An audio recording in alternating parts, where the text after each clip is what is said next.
सुंदरता और शोभा की खान माता भवानी मंडप के बीच में जहाँ शिव जी थे वहां पर गई। वे संकोच के मारे शिव जी के चरण कमलों को देख नहीं सकती, परंतु उनका मन रूपी भंवरा तो उनके चरण कमलों का रसपान कर रहा था। मुनियों की आज्ञा से शिव जी और पार्वती जी ने गणेश जी का पूजन किया। मन में देवताओं को अनादि समझ के कोई इस बात को सुनकर शंका न करे कि गणेश जी तो शिव पार्वती की संतान है, अभी विवाह से पूर्व ही वो कहां से आ गए। देवता अमर है, वे अनादि है। भगवान भोलेनाथ और पार्वती जी की विवाह से पहले भी गणेश जी है। शिव, शक्ति, सूर्य, गणेश और विष्णु, ये पांचों ईश्वर कोटि के देव अजन्मा और अनादि, इसलिए किसी को कोई शंका न हो। गणेश जी की पूजा की। वेदों में विवाह की जैसी रीति बताई है, वेदों में विवाह की बहुत ही सुंदर विधियों है। उन विधियों के अनुसार महामुनियों ने सारी विधि संपन्न कराई। पर्वतराज हिमाचल जी ने हाथ में कुश लेकर तथा कन्या का हाथ पकड़ उन्हें भवानी शिव पत्नी जानकर शिव जी को अर्पण किया। जब महेश्वर भगवान शिव जी ने पार्वती जी का पानी ग्रहण किया, तब इंद्र आदि सब देवता हृदय में बड़े हर्षित हुए। श्रेष्ठ मुनिगण वेद मंत्रों का उच्चारण करने लगे और देवगण शिव जी का जय जयकार करने लगे। अनेकों प्रकार के बाजे बजने लगे। आकाश से नाना प्रकार के फूलों की वर्षा हुई। शिव पार्वती जी का विवाह हो गया। सारे ब्रह्मांड में आनंद ही आनंद छा गया। हिमाचल ने अनेक दासी, दास, रथ, घोड़े, हाथी, वेद लक्षणा, गाय, वस्त्र, मणि आदि बहुत सारी सामग्री, अन्न तथा सोने के बर्तन गाड़ियों में लदवाकर पार्वती जी के दहेज में दिया, जिनका वर्णन नहीं हो सकता। दाहेज दियो बहु भांति पुनि कर जोरी हिम बुदर कयो, का देऊ पूरन काम शंकर चरण पंकज गहिरयो। शिव कृपा सागर ससुर कर संतोष सब भांति कियो, पुनि गए पद पाथोज मैना प्रेम परिपूर्ण हियो। नाथ उमा मम प्राण समगर किंकरि करयो, क्षमयो सकल अपराध अब होय प्रसन्न बर देव। अनेक प्रकार का दहेज देने के उपरांत हिमाचल हाथ जोड़ के खड़े हो गए और कहने लगे, हे शंकर, आप पूर्ण काम हो, मैं आपको क्या दे सकता हूँ। ऐसा कह के शिव जी के चरण कमलों में पड़कर बार बार प्रार्थना करने लगे। तब कृपा के सागर शिव जी ने अपने ससुर का सभी प्रकार से समाधान किया। फिर प्रेम से परिपूर्ण हृदय मैना जी ने शिव जी के चरण कमल पकड़े और बोली कि हे नाथ, ये उमा मुझे प्राणों के समान है, आप इसे अपने घर की टहलनी बनाइएगा, सेविका बनाइएगा, इसके सब अपराधों को क्षमा करते रहिएगा और अब प्रसन्न होकर मुझे यही वर दीजिए कि आप मेरी पुत्री को हर तरह से सब अपराध क्षमा करके उन्हें स्नेह प्रदान करेंगे। शिव जी ने बहुत तरह से अपनी सास को समझाया। तब वे शिव जी के चरणों में सिर नवाकर घर गई। फिर माता ने पार्वती को बुला लिया, गोद में बैठाकर सुंदर सीख दी। हे पार्वती, तुम सदा शिव जी के चरणों की पूजा करना, नारियों का यही धर्म है, उनके लिए पति ही देवता है और कोई देवता नहीं है। इस प्रकार की बातें कहते कहते उनकी आंखों में आंसू भर आए उन्होंने कन्या को छाती से चिपटा लिया। विधाता ने जगत में स्त्री जाति को क्यों पैदा किया? पराधीन को सपने में भी सुख नहीं मिलता। यूं कहती हुई मैना माता प्रेम में अत्यंत विकल हो गई, परंतु कुछ समय जानकर दुख करने का अवसर न जानकर उन्होंने धैर्य धारण किया और बार बार उनके चरणों को पकड़कर गिर पड़ती है। बड़ा ही प्रेम है, कुछ कहा नहीं जाता। भवानी सब स्त्रियों से मिलकर भेंट कर फिर अपनी माता के हृदय से जा लिपटी। पार्वती जी माता जी से मिलकर चली। जननी बहोरी मिली चली उचित आशीष सब काहु दई। फिर बिलोकति मातु तन तब सखीले शिव पह गई। जाचक सकल संतोषि शंकर उमा सहित भवन चले। सब अमर हर से सुमन बरसी निशान नभ बाज बले। चले संग हिमवंतु तब पहुँचावन अति हेत। विविध भांति परितोष करी विदा कीन वृष केतु। पार्वती माता से मिलकर चली, सब किसी ने उन्हें योग्य आशीर्वाद दिया। पार्वती जी फिर कर माता जी की ओर देखती जाती है। तब सखियां उन्हें शिव जी के पास ले गई। महादेव जी सब याचकों को संतुष्ट करके पार्वती जी के साथ कैलाश की ओर चले हैं। सब देवता प्रसन्न होकर फूलों की वर्षा करने लगे। आकाश में सुंदर नगारे बजने लगे। हिमवान पार्वती जी के पिताजी अत्यंत प्रेम से शिव जी को पहुंचाने के लिए साथ चले हैं। बहुत देर तक साथ चल रहे हैं। चलते चलते बहुत दूरी हो गई। बार बार शिव जी कहते अब वापिस पधार जाओ, फिर भी बोले नहीं। ऐसा करते करते उनके राज्य की सीमा हो गई, उससे भी आगे चलने लगे। तब शिव जी ने खूब तरह से संतोष किया और वापिस विदा किया। अब आप अपने घर जाओ। पर्वतराज हिमाचल वापिस अपने घर आए। उन्होंने सब पर्वतों को सरोवरों को बुलाया। हिमवान ने सबका आदर दान विन्य आदि करके खूब सम्मान किया और फिर सबकी विदाई की। उधर शिव जी कैलाश पर्वत पर पहुंच गए। तब सब देवता अपने अपने लोक को चले गए। तुलसीदास जी कहते हैं पार्वती जी और शिव जी जगत के माता पिता है, इसलिए मैं उनके श्रृंगार का वर्णन नहीं करता। शिव पार्वती विविध प्रकार के भोग विलास करते हुए अपने गणों सहित कैलाश पर रहने लगे। वे नित्य नए विहार करते थे। इस प्रकार बहुत समय बीत गया। तब 6 मुख वाले स्वामी कार्तिक का जन्म हुआ, जिन्होंने बड़े होने पर युद्ध में तारकासुर को मारा। वेद शास्त्र और पुराणों में स्वामी कार्तिक के जन्म की कथा प्रसिद्ध है और सारा जगत उसको जानता है। जगु जान सन्मुख जन्म करम प्रताप पुरसारथु महा।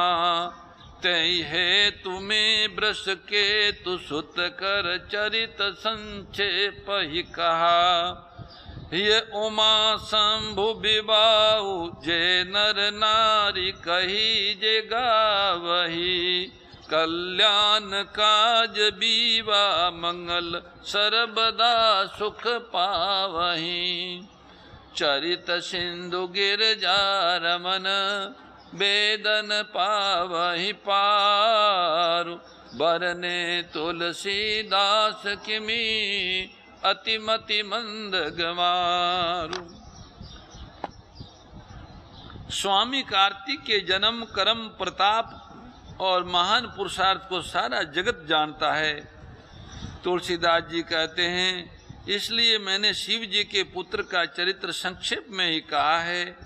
शिव पार्वती जी के विवाह की इस कथा को जो स्त्री पुरुष कहेंगे और गाएंगे सुनेंगे, वे सब कल्याण के कार्यों और विवाह आदि मंगलों में सदा सुख पाएंगे। जितने भी कल्याण कार्य हैं, घर में विवाह शादी आदि हो, उस समय ये शिव पार्वती जी का विवाह का जो चरित्र है, इसका गायन करने से वह विवाह निर्विघ्न, मंगलदायी, सुखदायी हो जाता है। गिरजापति महादेव जी का चरित्र समुद्र के समान अपार है, उसका पार वेद भी नहीं पाते।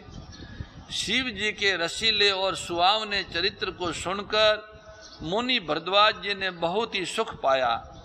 कथा सुनने की उनकी लालसा बहुत बढ़ गई, नेत्रों में जल भर आया तथा रोमावली खड़ी हो गई। वे प्रेम में मुग्ध हो गए, मुख से वाणी नहीं निकलती। उनकी ये दशा देखकर ज्ञानी मुनि याज्ञवल्क्य के बहुत प्रसन्न हुए और बोले, हे मुनीश, आहा, तुम्हारा जन्म धन्य है। तुमको गौरीपति शिव जी की प्राणों के समान प्रिय है। भगवान शिव इतने तुम्हें प्रिय है, तुम्हारा जन्म धन्य हो गया। शिव जी के चरण कमलों में जिनकी प्रीति नहीं है, वे श्री रामचंद्र जी को सपने में भी अच्छे नहीं लगते। विश्वनाथ शिव जी के चरणों में निष्कपट विशुद्ध प्रेम होना ही राम भक्ति का लक्षण है।